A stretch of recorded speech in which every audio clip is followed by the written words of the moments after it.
자폐 자녀를 둔 그 부모의 심정은 말로는 표현할 수 없을 것 같아요. 우리가 말라톤이라는 영화에서 익히 아는 대로 오죽하면 그 엄마의 저린 마음, 그 엄마의 소원이 그 자폐보다 하루 더 살았으면 좋겠대.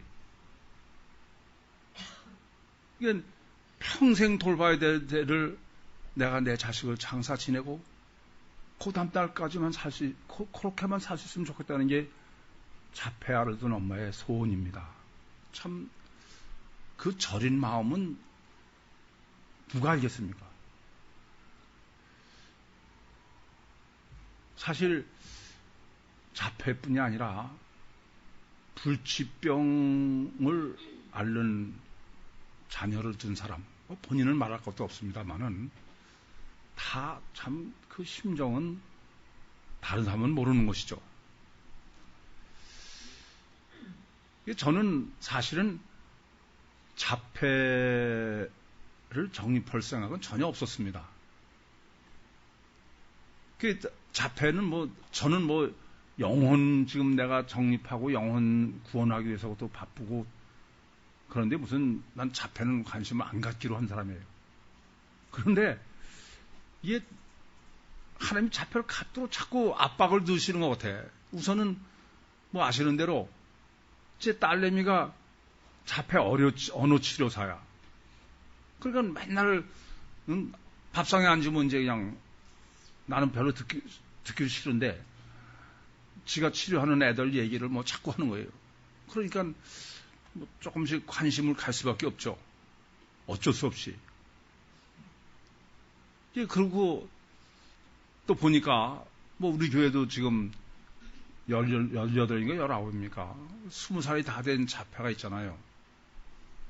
교회에 온 지 벌써 10년이 넘었고 눈에 띌 적마다 참 답답하고 그래도 저는 난 그건 의사나 이런 사람이 할 일이 내 할 일은 아니다. 그러고 저는 외면을 했습니다. 그런데 자꾸 얘기를 하다 보니까 딸도 얘기하고 그러면은 왜 자폐가 됐을까? 그런 생각을 하게 마련이고 또 그냥 자원봉사로 또 어디 자연학습관 되면 싣고 가서 그러니까 가서 실험도 해보고 애들한테 적용도 해보고 그러면서 조금씩 자폐에 관심을 더 갖게 되고 그러면서 나도 모르게 연구를 자꾸 진행하고 있었던 것 같아요. 그러다가 지난 3월부터 이제 신나는 놀이학교를 서울하고 대구에서 양쪽에서 시작을 했는데 희한하게 양쪽에 똑같이 나이가 같아. 6살짜리가 하나씩 있는 거야. 그 차이는 우리 교회는 작년 1년 전부터 우리 교회에 나왔기 때문에 그렇다고 특별히 다른 것을 치료를 필요한 조치를 하는 거는 드물다고 봐야 되는데 별로 없다고 봐야 되는데 그렇더라도 자폐를 방지하기 위한 것은 이제 이미 작년 1월부터 조치를 취했던 거나 마찬가지죠.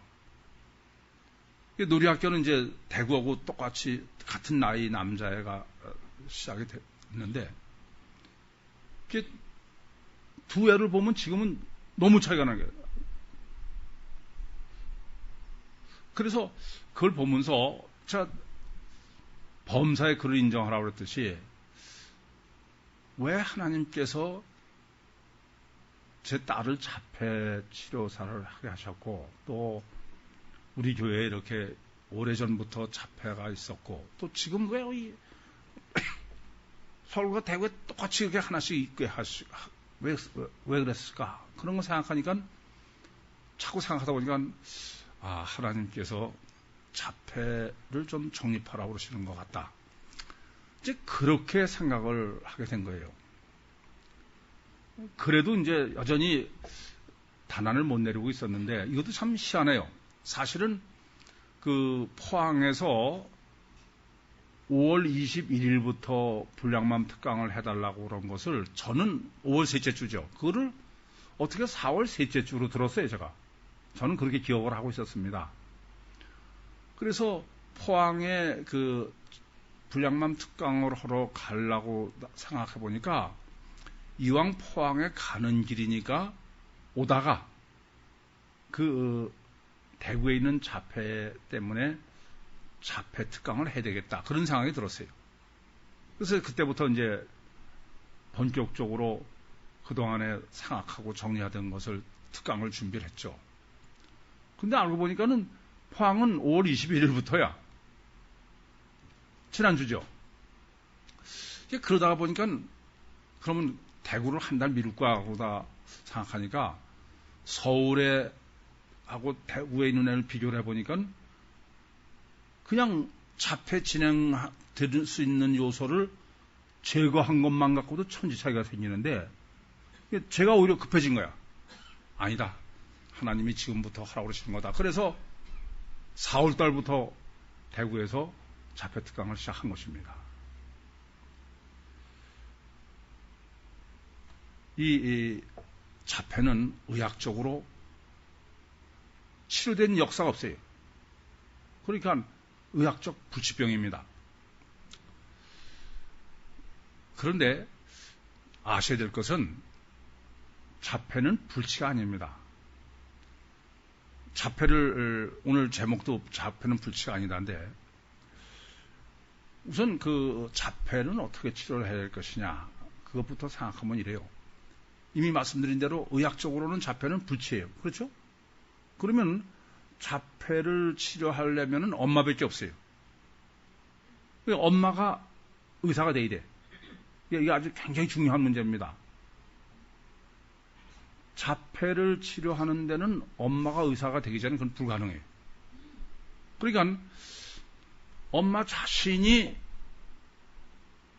자폐를 내가 치료할 의사가 되겠다. 그런 각오를 가져야 돼요. 그러니까 엄마는 이제부터 자폐 공부를 해야 돼요. 공부 안 하고선, 그래서 전 이렇게 얘기해. 의사고시를 준비하는 마음으로 자폐 공부를 하셔야 됩니다. 제가 하라는 대로 하십시오. 그렇게 부탁을 드리는 거예요.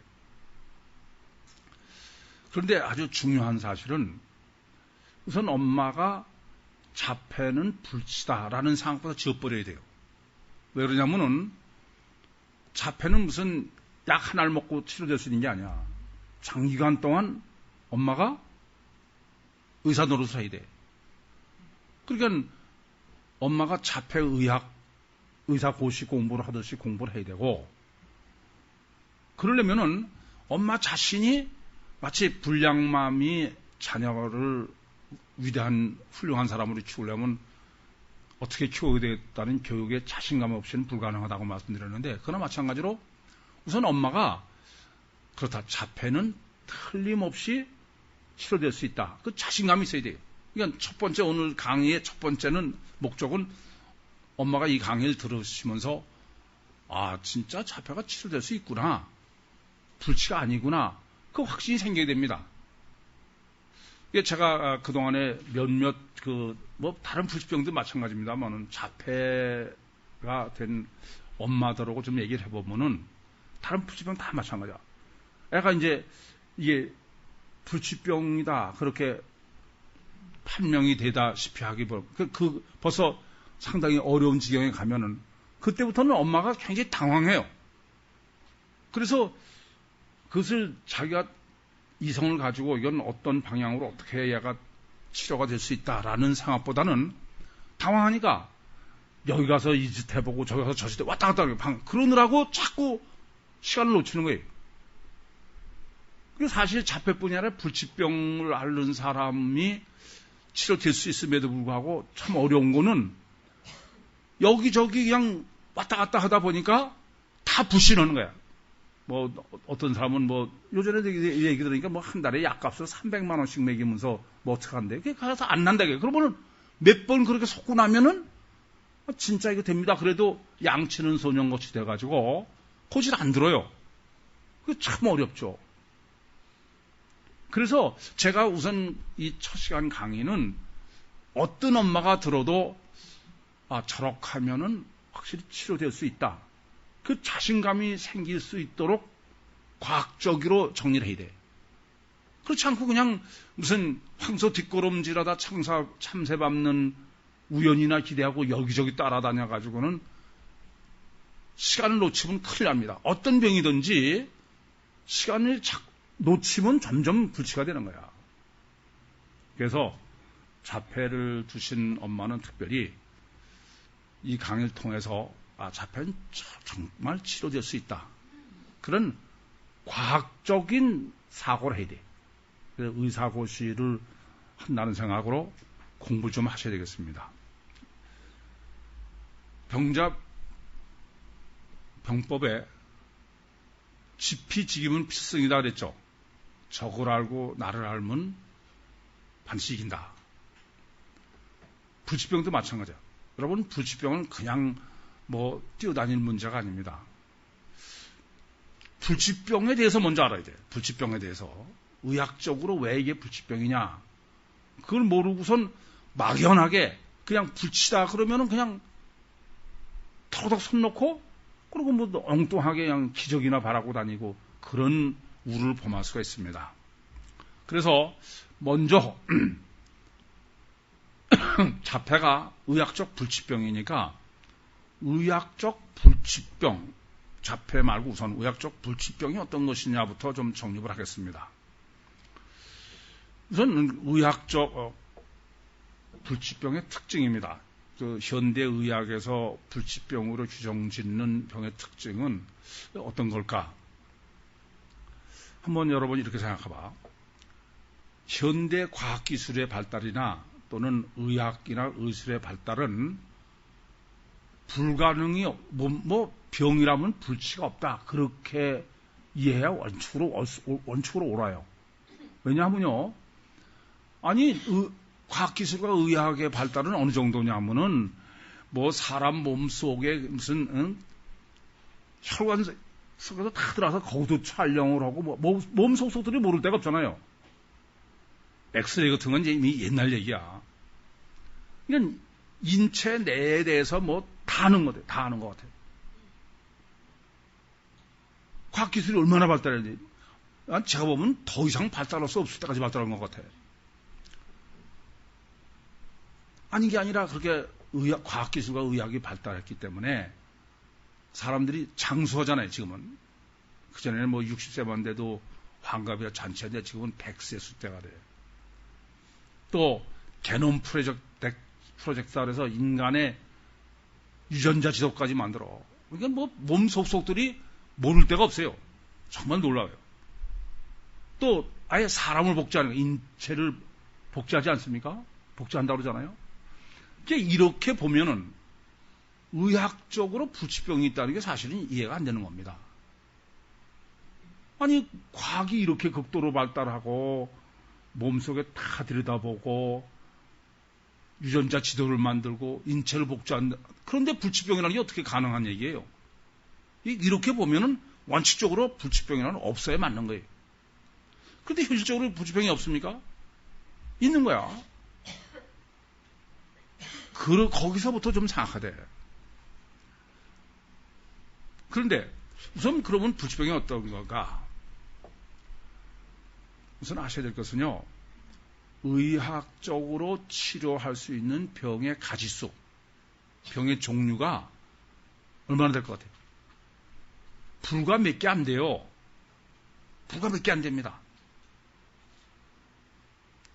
그러니까 의학은 많은 병을 고치는 것 같아도 그렇잖아요. 병 종류로 보면 그야말로 극소수야. 그리고 대부분 못 고치는 거예요. 대부분 못 고쳐요. 이 점을 좀 바로 아셔야 돼. 우리는 거꾸로 알아. 의학적으로 그냥 대부분 다 치료를 할 수 있는데 불과 몇 가지는 치료를 못하는구나. 이렇게 반대로 한다. 그게 아니라 의학적으로는 불치병이 훨씬 많아요. 종류로는. 그러니까 의학이 다 치료하는 것처럼 우리가 착각하는 것은 비슷한 병을 다 앓는 게 너무 비슷한 병이라 그래. 이해되십니까? 같은 병들이지 병의 종류로는 대부분은 못 고치고 고치는 건 매도 안 된다. 그런데 의학적으로 불치병이라고 할 때 제일 먼저 왜 불치병이냐, 도대체 이게 왜 불치병이냐라는 의학적 용어가 무슨 용어냐면 희귀병이라고 해요. 희귀병. 그렇죠? 그러니까 왜 불치병이냐 그러면 당연한 것처럼 늘 의학적인 표현이 희귀병이라는 거예요. 희귀병이라는 말이 무슨 말입니까? 희귀병이라는 그 고병이 발생한 게 많지 않다는 얘기야. 몇 안 된다는 거예요. 그 말은 치료하는 거는 희귀병이 아니라 다 흘리는 병이죠. 이 점을 알아야 됩니다. 그러니까 이 희귀병의 의미는 그럼 어떤 의미가 되냐, 이런 문제가 생기는 겁니다. 우리는 의학이 병의 원인부터 다 알아서 치료하는 거로 그렇게 진료를, 병도 진단도 하고 치료도 하는 거로 그렇게 알기 쉬운데, 희귀병이라는 말 자체의 의미는 어떤 거냐 하면은 지금 이 병에 대해서는 임상시험, 치료해보고 그런 경험이 별로 없다는 얘기입니다. 그럼 불치다 이런 얘기예요. 그럼 그 반대로 얘기하면은 그럼 치료할 수 있는 병은 어떤 얘기입니까? 많이 발생해서 많이 치료해본 경험이 있는 병이라는 게 치료할 수 있는 병이야. 이해되십니까? 무슨 말씀인지? 그러면 이런 의미가 뭐냐 이게요. 응? 희귀병은 불치고 그렇지 않은 건 희귀병이 불치라는 의미는 뭐냐? 그러면 의학은 그 병의 원인을 규명해가지고 치료하는 게 아니라 많은 치료 경험에 의해서 치료하고 있다, 그런 얘기가 돼요. 그러니까 희귀병은 별로 경험이 없으니까 불치다 이겁니다. 이 점을 깊이 아셔야 됩니다.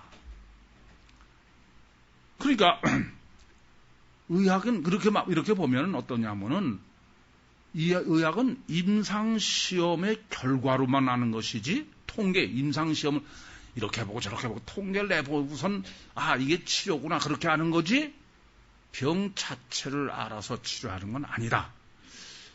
그것부터 명확하게 아셔야 돼요. 저는 의학을 자꾸 때려잡으려고 그러는 게 아니라 사실은 사실대로 인정하고서 해야 무슨 해결책이 나오는 게 아니겠습니까? 그런데 실제로는 그 임상의 경험이 없어, 치료 경험이 없어서 치료 못하는 것을 의학은 정직하게 얘기한 거예요. 사실은 희귀병이다. 근데 사람들은 의학이 마치 병의 원인을 다 모든 건 다른 거는 다 아는데 이건 몰라서 못 고치는 것 같은 그런 우를 범한다, 그런 말씀입니다. 그래서 우선은 이 점을 명확하게 아셔야 되겠습니다. 그런데 이제 더 꼭 하나 더, 이 불치병을 자폐가 됐던 다른 불치병이든 그것을 올바로 여러분이 이해하고 그러고선 치료하게 되려면, 그러니까 불치병은 엄밀하게 하면 자폐뿐이 아니라 본인이나 불병자 본인이나 아니면 그 보호자가 대신 의사가 되는 수밖에 없어. 왜냐하면 의학적으로는 치료를 포기한 사람이니까. 안 그렇습니까? 그러니까 하는 수 없이 아까도 그래서 의사 고시를 본다는 생각으로 올바로 정립하고 알아야 된다, 그렇게 말씀드렸습니다. 하나 더 생각하실 것은 상당히 의사 자신도 그렇고 다른 사람들도 의학을 과학이다 그렇게 확신하는 사람이 많아요. 그전에도 제가 제 작은 손주를 데리고 종합병원에 가서 하는데 제가 보니까 정말 너무 터무니없더라고요. 제가 보니까 저는 빤히 보고선 있는데 이 사람이 무슨 자기는 아주 완전한 과학이고 저희는 무슨 무당이나 쫓아다니는 신비주의자 취급을 하면서 아주 기분 나쁘게 이렇게 얘기를 하더라고요. 그래서 내가 속으로 저 사람도 저 자만심 때문에 큰일 났구나, 그런 생각을 했는데, 우선 과연 의학이 과학이냐라는 점을부터 좀 정리해야 되겠습니다. 사실 과학이 중요한 것은, 우리가 과학은 하나님보다 더 신뢰하지 않냐, 저는 그렇게 말씀드리는데, 왜냐하면 과학은 항상 인과율의 법칙이죠. 그러니까 콩 심은 데 콩 나고 팥 심은 데 판다는 예외 없는, 그렇기 때문에 과학이다 그러면 우리는 하나님보다 더 신뢰하는 거야. 그러니까 그걸 이용해서 의학도 모처럼 과학이다 이렇게 얘기를 하는 것 같아.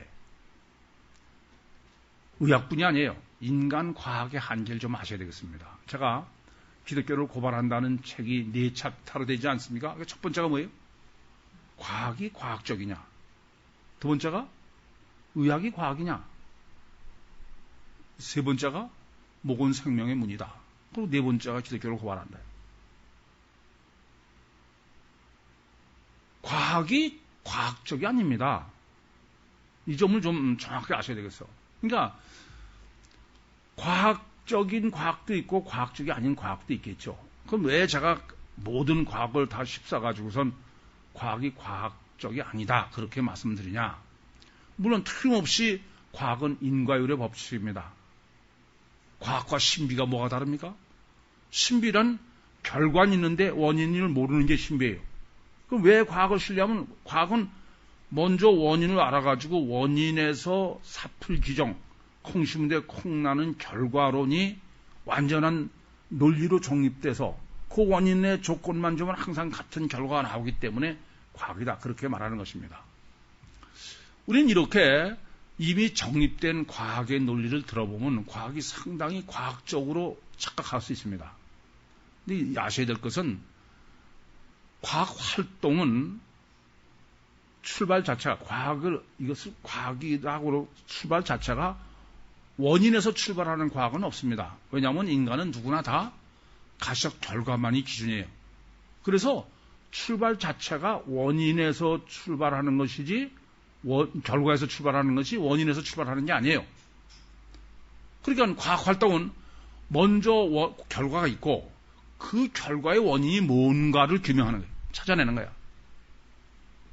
이 과학은 그 원인을 찾아내지 못하면은 그건 과학은 아예 성립 안 하는 거예요. 그러니까 애초부터 원인이 아니고 원인을 찾는 데서 시작되는 겁니다.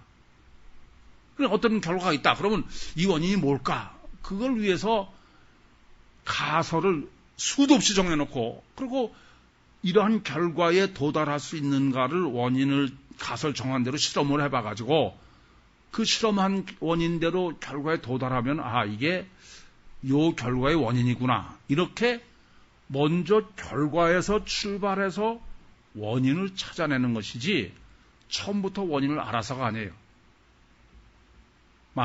뉴턴의 만유인력도 먼저 만유인력을 알아서 사과 떨어지는 것을 설명한 게 아닙니다. 사과 떨어지는 결과를 보고선 왜 저게 떨어질까? 그것을 원인을 규명한 것이 뭐예요? 만유인력이에요. 그래서 그 만유인력에서부터 사과 떨어지는 그 법칙을 정한 게 만유인력의 법칙이다 그런 것입니다. 그러니까 다르게 말씀드리면 인간이 정립해서 적용하고 있는 과학은 만유인력이라는 건 예외가 없어요. 그렇지 않습니까? 이거 1천만 번 넘으면 안 떨어지는 데서 다 1,000만 번 떨어지지? 그러니까 우리는 과학을 완전하다고 생각하지만은 그것은 어디까지나 결과에서부터 출발해서 원인을 규명하고 인과율의 법칙을 정립한 것이지 먼저 원인을 아는 것이 아니다. 근데 왜 이렇게 중요하냐? 의학 때문에 그렇습니다. 의학에 있어서의 진찰을 하고 치료를 하는 것은 그러면 원인은 당연히 모르는 거예요. 결과를 놓고서 여러 가지 임상시험을 해보는 거예요. 그래서 쥐도 실험해보고 그러는 거 아닙니까? 그러니까 의학이라는 건 어떤 것이냐면 임상시험을 해봐가지고 치료 효과가 나오는 그 가시적 결과를 통계로 이렇게 해봤더니 몇 프로가 낫더라. 그런 가시적 결과의 임상 결과의 통계에 의해서 확률이죠. 그게 의학이지 먼저 병을 알아서가 아니다 그런 말씀입니다. 그렇기 때문에 의학은 그런 측면에서 보면은 그것은 그저 많이 해본 경험의 확률이지 예외 없는 이렇게 1,000만 번 넘으면 1,000만 번 다 떨어지는 이런 자연과학은 아닙니다. 그건 통계학이다 이런 얘기예요. 그래서 이 점을 아셔야 돼. 여러분들 왜 병원에서 여러분들 약 무지하게 신뢰해, 그죠? 그래서 그냥 병원에서 약만 주면 약만 먹으면 나니까 이렇게 생각하는데 그 정부에서 이 약이 이런 병의 치료제로 허가를 해줄 때 이게 어떻게 허가를 해주냐면은 임상시험을 해봤더니 100% 낫더라. 그런 약은 하나도 없어. 50%면은 이것은 치료제다. 그렇게 최소 50%면 굉장히 우수한 거야, 이것도. 극단적으로 말하면 그러면 둘 중에 약 하나는 50%는 아니죠. 그래, 안 그래요? 임상시험의 통계적 결과에 의한 것이지 절대로 원인에서 알아서 거기에 맞는 약을 쓰는 게 아니다. 그런 말씀입니다. 그렇기 때문에 어떤 약도 뭐 그게 한약이 됐든 양약이 됐든 간에 어떤 약이든 간에 그 약은 전부 가시적 결과 기준의 임상시험에 의한 확률이기 때문에 부작용이 없는 약은 하나도 없어요. 여러분 너무 약 신뢰하지 마. 그렇다고 약 먹지 말라는 얘기 아니에요. 근데 마치 그건 무슨 하나님처럼 신뢰하는 사람들이 너무 많아. 착각하시면 안 돼요. 그래, 뭐 이런 거 보면 잘 알 수 있어요. 의학이 인간이 얼마나 그 가시적 결과 기준인 거냐면은 뇌졸중 환자죠. 뇌졸중. 뇌졸중은 지금 뇌에서 원인이면 뇌예요. 그죠? 그래서 멀쩡한 사람이 지금 수족이 마비된 겁니다. 그럼 여러분 과학적 논리로는 이거 어디서 치료해야 돼? 수족이 마비된 걸 어디서 해결해야 됩니까? 뇌에서 해야 될까요? 뇌에서. 안 그래? 그래요? 뻔히 아는 거야. 뇌에서의 문제인 줄을. 근데 아니 뇌졸중 환자의 수족 마비된 것을 뇌에서 치료합니까? 결과에서 하는 게 결과에서. 정직하게 그건 시연을 해야지. 그러니까 제가 말씀드리는 거는 이와 같이 인간의학은 결과 기준이지 원인 기준이 아니다. 그것부터 정확하게 하셔야 되겠습니다. 그런데 이제 문제가 되는 거 이거예요. 그럼 불치병이라는 건 어떤 것이냐? 그것은 바로 왜 그러면은 그 자폐가 불치예요? 원인은 몰라서 그래. 원칙적으로요. 원인을 알면은 해결 못할 게 없습니다. 원칙적으로. 안 그래 그래요?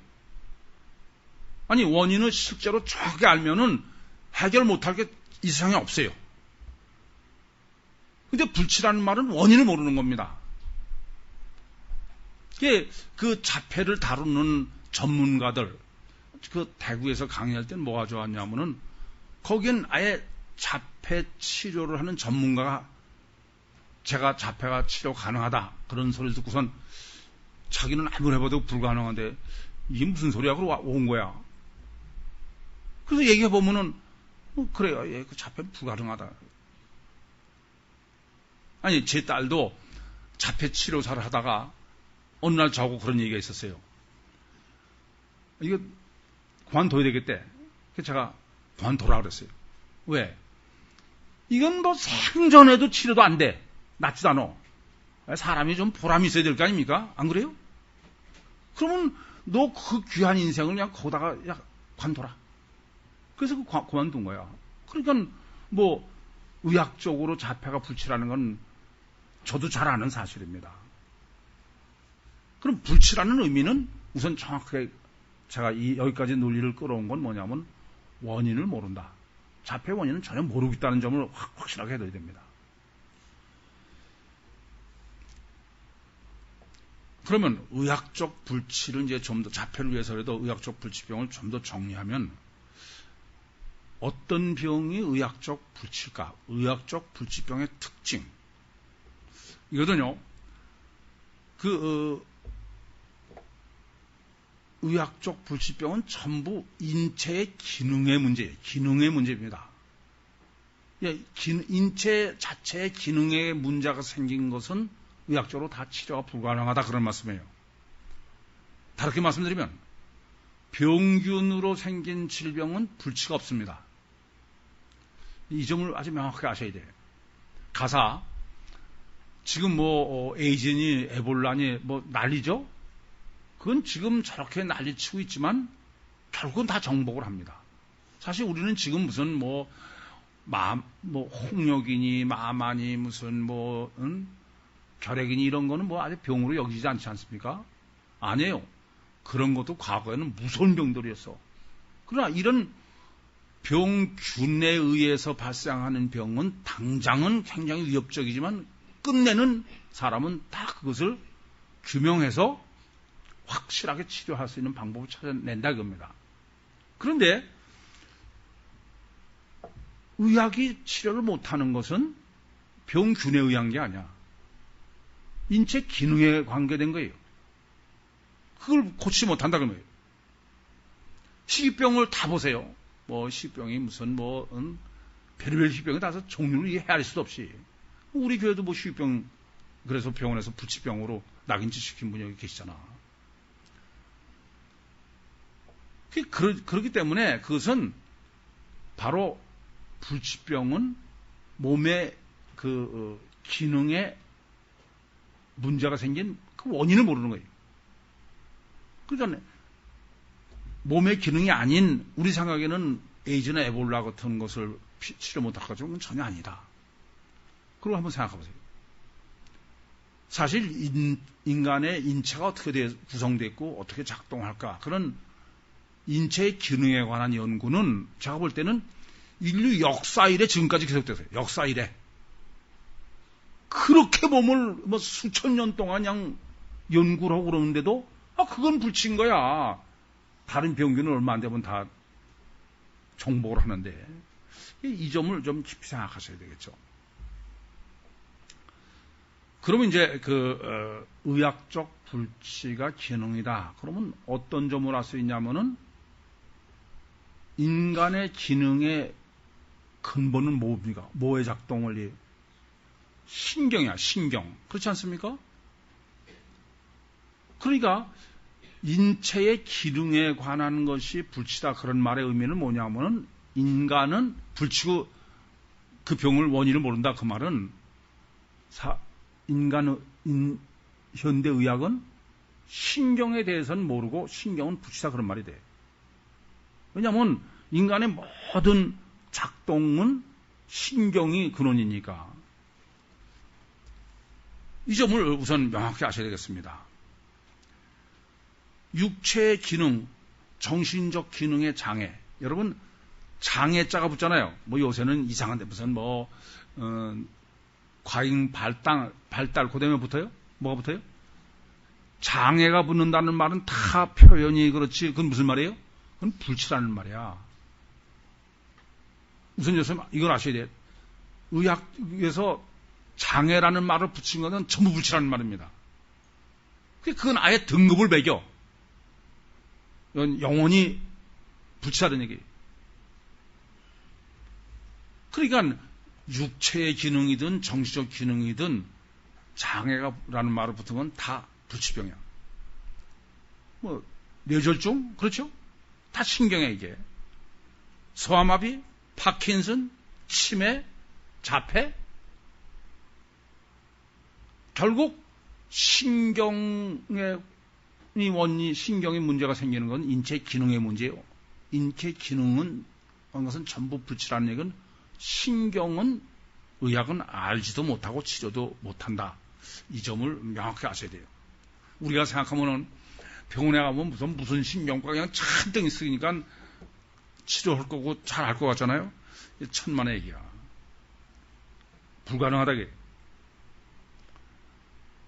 그러니까 신경에 관한 것은 의학은 손 들고 있다 그렇게 보시면 돼. 이거 보면 잘 알죠. 자꾸 소화가 안 돼. 그래가지고 병원에 가면 이렇게 저렇게 그냥 다 보다도 않는데 그러면 불치병이라는 결론을 뭐라고 그래요? 신경성 소화불량. 그 말은 신경자만 붙으면 우리는 불치다. 그런 말이에요. 솔직하게.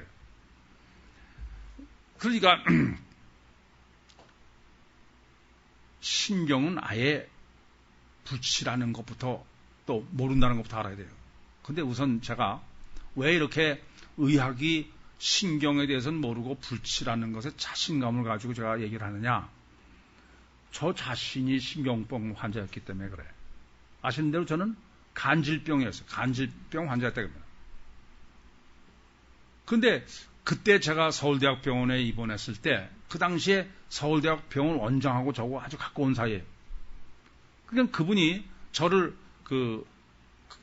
우리나라의 신경내과의 최고 권위자한테 저를 주치의로 맡긴 거예요. 그러니까 이제 이 주치의도 지금 현재도 우리나라 최고 권위입니다. 그 주치의도 제가 병원장하고 어떤 관계로 왔는지를 아니까 저한테 솔직하게 얘기를 하는 거야. 저하고 많은 얘기를 해요. 그러면은 사실은 이건 모릅니다. 이런 걸 다 제가 알죠. 그러니까 제가 의사는 아니면서도 이게 신경에 관한 의학이 한계가 여기구나. 그걸 꽤 어렴풋이나마 알았습니다. 여러분들 우리 교회에서 왜 청년 있잖아요. 그 서울대학병원에 의식 잃고 있다가 깨어났어. 그랬더니 의사가 정실 연령이 5살이 됐다 그래. 이게 20대 중반 청년인데 얼마 그렇지 않습니까? 내가 가니까 그 집사님이 아주 그냥 정말 이해가 되죠. 그래서 제가 아닙니다. 의사는 신경 잘 모릅니다. 내가 더 잘 알아. 걱정 마서. 그래서 이제 좀 설명해 줬어요. 그랬더니 엄마가 이제 그 다음에 주치의가 5년에 따진 거야. 그랬더니 그 다음에 또 제가 가서 들어보니까 이 엄마가 알고 따지니까 그 의사가 그러더래. 사실은 우리도 몰라요 그러더래. 맞아요, 몰라요. 근데 그 모른다고 못하는 심정도 이해해. 왜냐면은 환자가 의사가 알고 잘 치료할 수 있다는 신뢰감이 있어야 치료가 더 잘 되잖아요. 그건 이해는 되지만 그렇다고 사실 아닌 것을 그래도 될까? 참 문제가 있습니다. 따라서 이제 우리가 신경 체계를 좀 연구해야 돼. 그러니까 결국 장애는 전부 인간 기능에 관한 거죠. 인간 기능에, 육체 기능에 관한 문제는 신경이요. 그러니까 신경은 의학적으로도 그건 불가능한 거니까 우리끼리 정리하는 수밖에 없지. 우선 신경은 인체의 모든 기능의 원인이다. 이거부터 확실하게 한 다음에 인체는 어떻게 되어 있냐면은 신경체계가 말초신경에서 그렇죠? 근데 저는 말초신경과 중추신경 사이에 통로신경을 하나 더 넣어. 말초신경에서 통로신경, 통로신경에서 중추신경. 이 중추신경은 뭐가 중추신경입니까? 뇌? 그러니까 중추신경은 뇌에서부터 척추 속을 통해서 꼬리뼈 있는 데까지 그 척추 속에 하나로 쭉 붙어 있어요. 그러니까 우선 아셔야 될 것은 뇌며 경추며 척추 속으로 한 줄기로 쫙 내려와 있다. 뇌에서부터. 그건 한 덩어리다 이렇게 하시면 됩니다. 그 중에서도 제일 본부가 뇌일 뿐이죠. 그러나 뇌에서부터 그 중추 꼬리뼈까지는 다 하나로 쭉 되어 있는 것이다. 그렇게 이해하시면 됩니다. 그래서 이 중추신경은 의학적으로는 뇌에서부터 쭉 전체를 중추신경이라고 그래요. 그러니까 뇌도 중추신경의 일부죠. 그래서 구별할 때는 뇌여, 목 속에 있는 건 경추여, 또 등뼈, 등척추 속으로 쭉 내려온 건 뭐 척추 속에 뼈로 표현하고 있는 것인데, 우선 인체의 육체적이거나 정신적인 활동의 본부가 가장 본부가 어디예요? 중추신경이에요. 그 중추신경의 또 본부는 뇌죠, 물론. 인간이 잉태되는 걸 보면은 모태 잉태될 때 맨 처음에 뭐가 난자와 정자가 합해서 형성되는 게 뭐냐면은 중추신경이에요. 그래서 중추신경에서 모든 게 다 만들어져 나가는 거예요. 모든 우리의 뭐 뼈며 살이며 뭐 내장이며 전부 다 머리카락까지 다. 그러니까 이렇게 이해하시면 됩니다. 우리 몸의 창조주는 뭐예요? 중추신경이에요. 중추신경. 이렇게 중추신경은 우리 몸의 창조주다. 모든 것을 다 중추신경에서 만들어낸다. 그렇게 보시면 되겠습니다. 근데 이렇게 현대학은 근데 이 중추신경을 전혀 모른다 이게. 아는 것 같은데 모르는 게 문제야. 왜냐하면 불치병, 굳이 알지도 못하고 치료를 못하는 거야. 기능을 치료 못하는 걸 봐서. 뭐 여전히 뻔히 중추신경이 뇌의 문제인 줄 알지만 뇌졸중을 해결을 팔다리에서 하려고 그러지 뇌에서 하지 않는 거에서도 알 수 있고 소아마비 치료가 아주 안 된다 그러니까 아예 등급을 매기는 거죠. 이제 좀 소아마비 많이 좋아졌습니까? 제가 중추신경 정립한 대로 많다. 경직성 척추염, 90% 이상, 그죠? 다 치료되잖아요. 왜 불치야? 이건 전혀 몰라서 그래. 파킨슨, 치매, 자폐 다 마찬가지. 이건 우리 교회는 아시잖아요. 오늘 가셨나? 이 집사님이 우리 교회에 오셨을 때 보니까, 이야, 아주 끔찍해.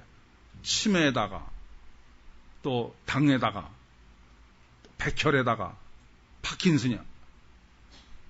지금 멀쩡하시잖아. 그러니까, 이렇게 중추신경에 관한 질병은 아예 치료가 불가능한 거예요, 의학적으로. 자, 그러면 지금 우리가 정립하는 건 자폐입니다. 자폐도 여전히, 여러분, 자폐가 뇌며 중추신경의 문제라는 것은 이의가 없죠. 그렇지 않습니까? 의학적으로 자폐나 치매는 뭐의 문제예요? 뇌의 문제야. 그건 아무도 이유가 없어. 그러면 이제 자폐를 위해서 자폐를 좀 정립해 보겠습니다.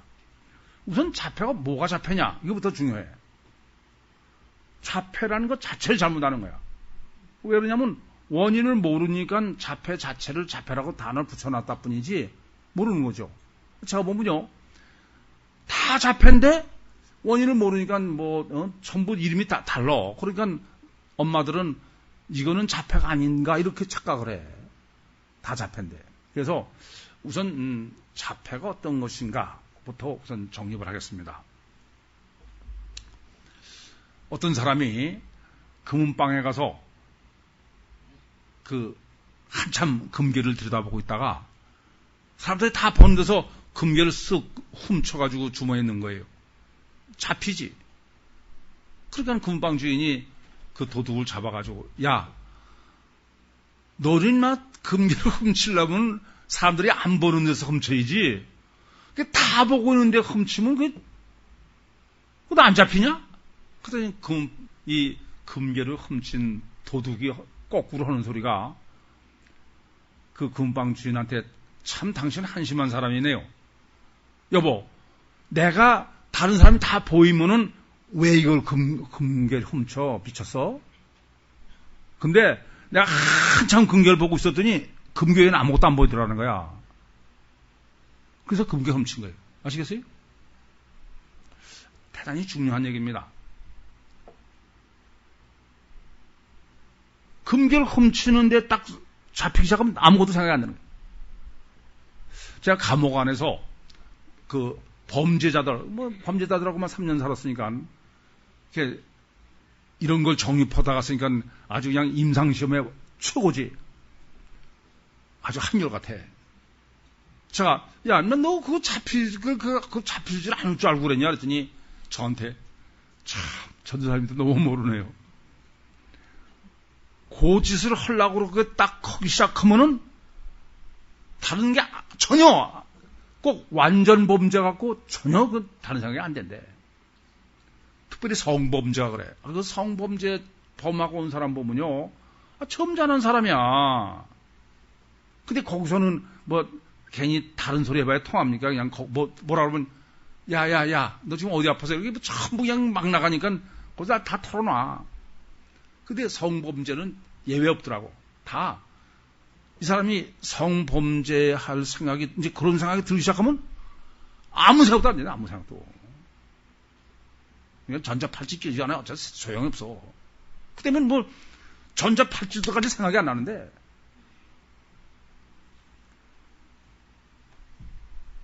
중독이 뭐가 중독입니까? 중독은 똑같아. 어떤 하나에 딱 하고 싶은 마음이 들면 전혀 다른 생각이 안 되는 거야. 다른 생각 못 하는 거야. 그냥. 그러니까 아니 생각해봐요. 게임 중독에 걸리는 게 자기 자식을 죽이고 그걸 이렇게 우리가 제대로 정립하지 않으면 전혀 해결책도 없고 방법이 없습니다. 그건 전혀 잘못하는 소리야. 그러니까 알코올 중독이 됐든 도박 중독이 됐든 무슨 마약 중독이 됐든 게임 중독이 됐든 인터넷 중독이 됐든 스마트 중독이 됐든 마찬가지야. 저전에도 보니까 중국에 지금 스마트 중독 때문에 심각하대. 이게 아예 이제 이걸 들지 못하게 밥 먹으면서 탁 이래가지고 그래서 완전히 이제 폐인이 된 거죠. 다른 생각이 전혀 불가능한 거예요. 다르게 말씀드리면 자기 생각을 자기가 컨트롤할 수 없는 거예요. 자폐가 어떤 게 자폐냐? 자폐는 자기 세계에 딱 갇혀 있는 거예요. 다른 걸 전혀 생각할 수 없는 거예요. 여러분 이 점을 아셔야 돼요. 다른 데 저 관심이 전혀 없는 겁니다. 지금 뭘 말씀드리냐면 우리가 자폐라고 그러면 자폐가 아니야. 범죄, 중독 다 자폐예요. 그 근본을 모르니까 그냥 저거는 도둑질하고 저건 중독 아니요. 다 자폐야. 자기 자신의 이 마음을 자기가 컨트롤할 수 없는 거야. 다른 생각이 전혀 무가능한 사람이야. 제가 아까도 말씀드린 대로 제 딸이 이제 자연학습을 한다고 자폐들을 데리고선 갔을 때 제가 같이 그 자원봉사로 이 산에다 싣고 갔죠. 제가 이래봤어.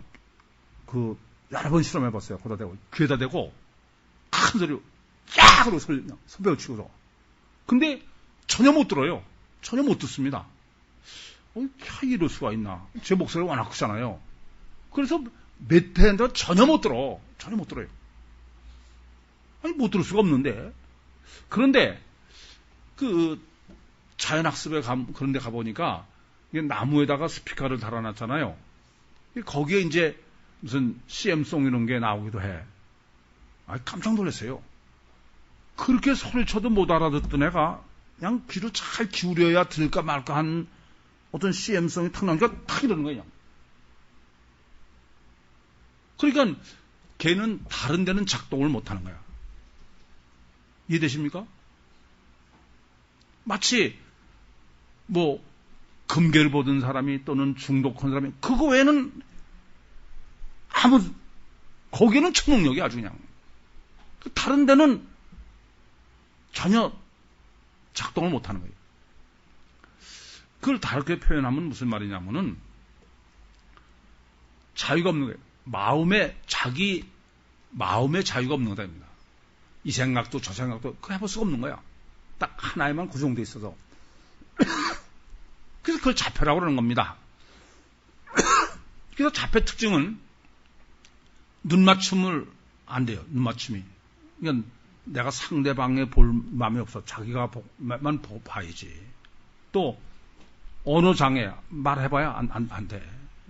자기는 그냥 같은 말만 걔는 반복하는 거야. 또 사회성이 불가능해요. 사회성이 뭐냐면은 서로 그냥 변화를 서로 맞춰가야 되는 거 아닙니까? 안 통하는 거야. 안 되는 거야. 뭐, 여러분들은 교회에서도 늘 그걸 보고 있으니까 잘 아십니다. 그러면 자폐는 어떻게 하면 치료할 수 있을까요? 자폐는. 우선 뇌를 치료해야 돼. 그렇지? 그래, 안 그래요? 뇌를 치료하는 거 밖에 방법이 없어. 우선은. 안 그래요? 그러면 여러분 생각해봐. 뇌는 약이 없습니다. 우선 아셔야 될 것은 제가 뇌병으로 입원해서 약을 해보니까 의사가 이건 약은 없다는 거예요. 다만 억제를 시키는 거예요. 어떤 거는 억제된 것 너무 그냥 마이너스가 된 거는 조금 플러스 해야 되도록 하는 거고 플러스된 건 너무 그런 거밖에 치료제가 없는 거야. 그러면 의학적으로는 이제 자폐는 틀림없이 뇌에 관한 뇌병이에요. 그렇죠? 이유 있습니까? 뇌병 아니에요. 근데 그러면 자폐 치료하려면 뇌를 치료해야 될 거 아닙니까? 근데 의학적으로는 뇌를 치료할 방법이 없어. 약도 없고 방법이 없어요. 그러면 어떻게 하면 뇌를 치료할 수 있겠냐 이게요. 그럼 약도 없고 그렇다면 뇌를 치료할 수 있는 방법은 하나밖에 없어. 어떻게 하면은 뇌를 운동하게 할까? 그렇잖아요. 아니 뇌를 건강하게 할 수 있는 방법은 약도 없어. 그러면 뇌를 운동시키는 방법밖에 없잖아. 안 그래? 그래요? 다른 방법은 전혀 없어요. 일단은 이 점을 아셔야 돼. 그러니까 뇌며 중추신경을 치료할 수 있는 방법은 뇌나 중추신경을 활발하게 운동할 수 있는 방법밖에 없다는 말씀입니다. 다 동의하십니까? 그게 뭐냐면은 제가 개발한 1분 운동이야. 아시겠어요? 우선 아셔야 될 것은 뇌에서부터 이 꼬리뼈까지 지금 중추신경은 하나로 쫙 붙어있다고 그랬어요. 이게 하나로 붙어있다는 게 대단히 중요한 것입니다. 그러면 어떻게 하면은 뇌를 운동시킬 수 있겠냐고요. 뇌 자체는 어떤 방법이 없어. 그래서 이 뇌를 운동시킬 수 있는 유일한 방법은 두 군데밖에 없어요. 그 뇌를 운동시킨다는 말은 중추신경을 운동시킨다는 말이죠. 그건 두 군데밖에 없습니다. 하나는 목이에요, 목. 또 하나는 허리입니다. 그 외에는 그 척추 속에 들어있고 이 딱딱한 뇌뼈 속에 들어있는 중추신경을 운동할 방법이 없어요. 그럼 어떻게 하면은 이 뇌나 중추신경을 운동하게 할 거냐? 그러니까 뇌는 없는데 얘 하나로 붙어 있으니까 목에서 하는 것이다. 그런 말씀이죠. 우선은 아셔야 될 것은 워낙 중추신경은 중요하기 때문에 뇌든지 어디든지 다 근육이 있고 근육 속에 뼈가 있어요. 뇌도 뼈고 또 척추도 뼈죠. 그 뼈 속에 들어있는 거야. 중추신경은 가장 깊은 데가 있는 거야. 그 속에 있는 그 중추신경을 운동시키는 게 보통 어려운 게 아니야. 그래서 이 근육이요, 뇌며 척추 속에 있는 중추신경을 운동시키는 방법의 최선은 도리들이에요. 도리도리. 만약 이렇게 앞뒤로 하거나 뭐 이렇게 하면 굉장히 되는 것 같은데 그거는 겉에 근육이나 이 뼈가 운동되는 거지 속의 중추신경은 더군다나 수치에 두루로 내려와 있어서 이걸 트위스트 하는 게 최고의 운동입니다. 그 방법밖에 없어요. 그것이 제가 1분 운동이다. 그러는 도리도리. 제가 맨 처음에 이 1분 운동을 개발해가지고 가르쳤더니, 그 당시에 어느 목회자 처남이 목만 연구하는 사람이에요, 그 사람은. 그래가지고 맨날 무슨, 어디가 어떻면 아주 복잡한 방법만 가르쳐줘.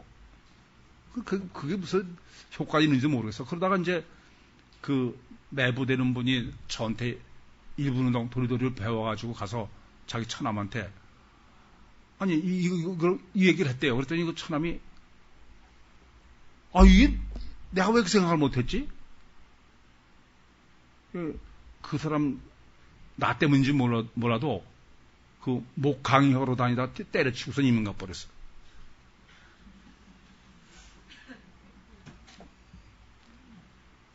여러분 이 점을 아셔야 됩니다. 그런데 이제 이게 도리도리인데 이게 뭐가 문제냐면은 겉에 근육이나 뼈를 운동하는 게 아니야. 속에 중추신경 운동이 돼. 그래서 이것은 원리를 아주 잘 이해해야 됩니다. 이건 원리를 이해하지 않고서는 절대 안 돼요. 뭐 여러분은 다 아시고 여러분들도 제가 늘 당부를 드려. 이것은 원리를 다 전에 알고 해야 되는 거지 방법만 알려져가지고는 절대 못합니다.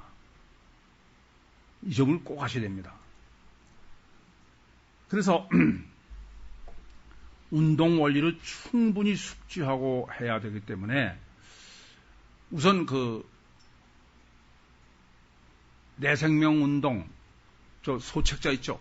요새는 아주 좋아. 강의를 할 때 첫 시간하고 한 것만 주는 거예요. 공부해라 이게. 내 몸을 알자. 또 다 끝나고 나면 두 번째 주고선 또 공부해라. 언더라인. 그래서 내 신경을 알자 이런 식으로. 그래서 우선 몸이나 신경에서 충분히 이해되고 그것만 가지고는 안 됩니다. 책 팔아먹으려는 게 아니라 제가 일부러 안 쓴 게 아니에요. 내 생명 운동이 네 권으로 쓰려고 그러는 계획한 거 아닙니까? 내 몸을 알자, 내 신경을 알자, 내 신경을 살리자. 그러고 네 번째가 내 생명 운동이에요. 그 운동법을 해야 되는데 그건 쓸 새가 없어서 못했어. 그 운동법은 기독교로 그밖에 없어요. 그러니까 아쉬운 분은 세 권은 공짜인데 기독교를 고발한다는 사서 공부를 하셔야 돼요.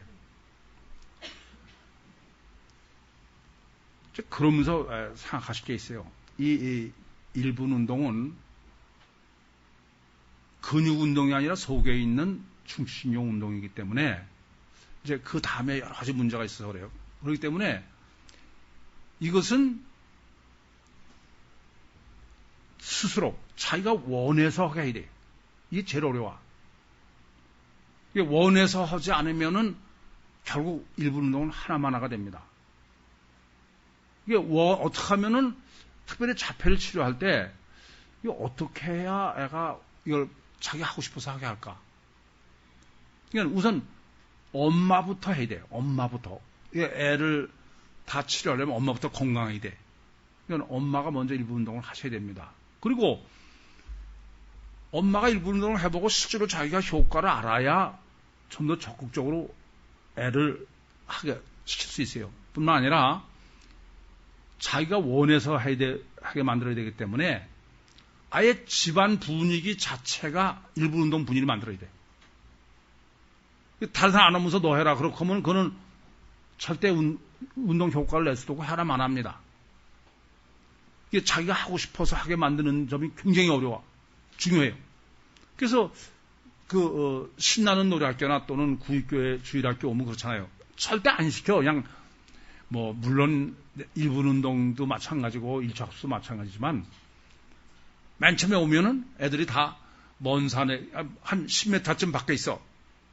근데 우리 교회 나온 애들은 그냥 1차 학습에도 일빠하고 난리치니까 차차차 와가지고서 나중에는 사정하는 거예요. 나도 좀 하면 안 돼요? 그렇게 해서 해야 돼. 그렇게 해서. 그래서 집에서도 자꾸 엄마들이 1분 운동의 분위기가 돼야 됩니다. 그래서 자기를 안 하고 시켜가지고 그건 보기에 아무리 횟수를 많이 해도 운성이 없어.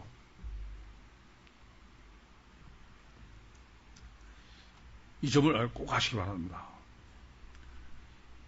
그래서 이제 자폐를 치료하려면은 우선 1분 운동은 아주 반드시 해야 되고 그 다음에 아주 급하게 처리할 문제가 우선 자폐를 해결하려면은 먼저 자폐가 왜, 원인을 알아요. 어떻게 해서 자폐가 만들어지는 걸 알아야 자폐가 진행되는 것을 차단하죠. 그러니까 병 주고 약 주면 안 돼. 제가 대부분 보면은 이 정립이 안 돼가지고 어떻게 하냐면은 치료를 한다고 하면서 한쪽으로는 자꾸 자폐를 만들어가는 거야. 아니 심지어는 치료 방법 자체가 자폐를 만들어가는 것이 치료 방법이라고 생각하는 거야. 그래서 이 자폐가 어떤 건지를 바로 알아야 자폐의 원인을 차단한다고 합니다. 아까도 말씀드렸지만 서울에 있는 애는 원인 차단한 것만 1년 앞인데 천지 차이입니다. 그 자폐 원인을 먼저 제거해버리면은 그럼 진행되는 게 아니라 상당한 부분까지 치료가 될 수 있으니까. 더군다나 뭐 아시는 대로 사람은 엄마 뱃속에서 95%가 형성되고 영아 때 3%, 유아 때 1%, 나머지 성인 1%야. 그러니까 되도록 어렸을 때 이 자폐는 되게 다 제가 볼 때는 영아 때, 만 3살 때 그때 거의다가 자폐가. 그러면서 하나 더 아셔야 될 것은 이 선천성이라는 말은 절대 고지 듣지 마세요. 이 선천성이라는 말은 참 해서는 안 돼요. 왜냐하면 선천성이다 그러면 아예 포기라는 거야. 선천성이 아닌데 이게 모르면 이제 그런 짓 할 수 있어. 그래서 우선 먼저 원인을 제거해라.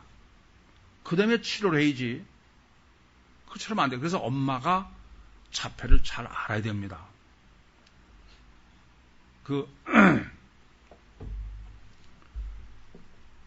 자폐를 상당히 왜 자폐가 되느냐.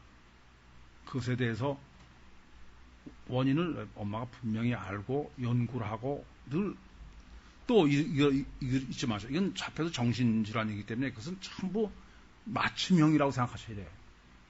모든 게 다 같이 적용되는 게 아닙니다.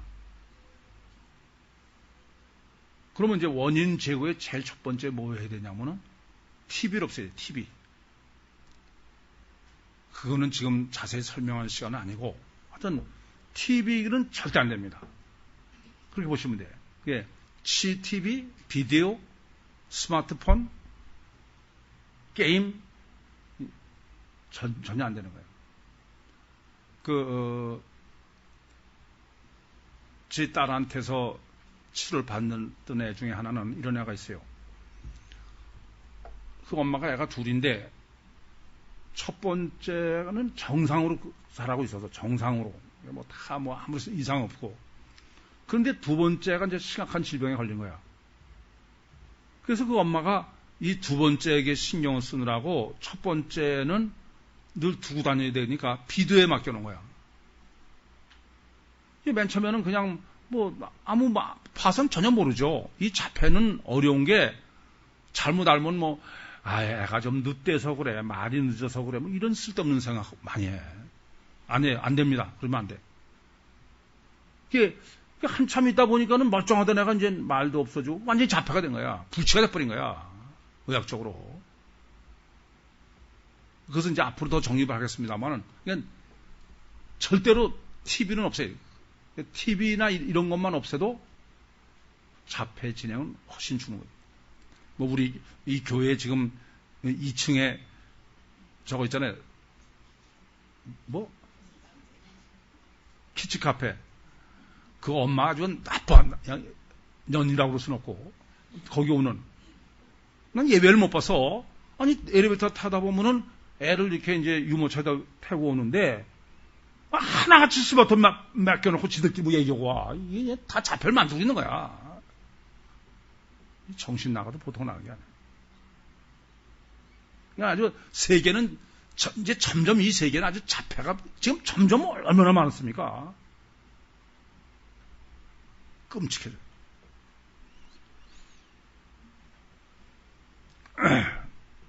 우선 그래서 원인을 제거해야 되고 그러면 또 뭘 해야 되냐면요.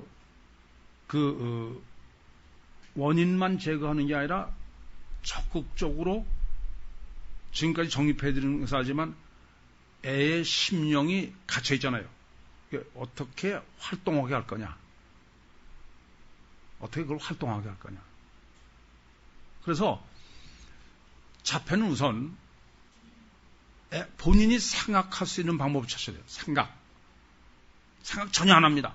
그냥 생각할 수 있는. 그러니까 그 애가 알아들을 수 있는 질문해야 돼. 그러니까 걔가 뭔가 이렇게 생각하게. 그래서 이 세 가지